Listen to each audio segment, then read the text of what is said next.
খাওয়া দাওয়া হয়ে গেছে। দুঃখের বিষয় আমার নখটা ভেঙে গেছে।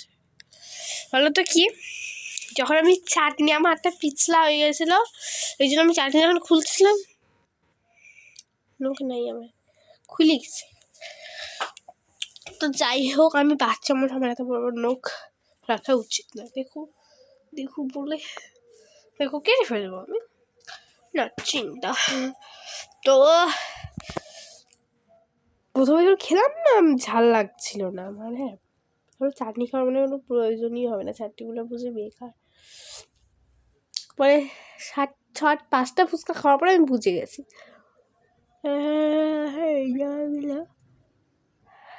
জ্বালা করছিল। এই আগলা এখন আমার জ্বালা করছে। আর অনেকগুলোই ফুচকা কিন্তু খেয়ে ফেলেছি। আর ফুচকা তো যদি এরকম ভিডিও ভালো লাগে তাহলে কিন্তু আমি খাওয়ার চ্যালেঞ্জ নিয়েও আসতে পারি। খালি তোমরা একটু কমেন্ট করো, তাহলে তো আমি আসবো।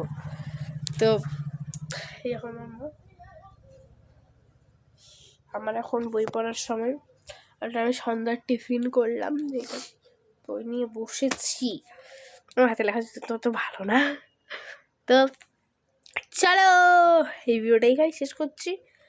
ভালো লাগলে এই ভিডিওটাকে লাইক করবে, সাবস্ক্রাইব করবে, কমেন্ট করতে ভুলবে না। তো ভাই ভালো থেকো, সুস্থ।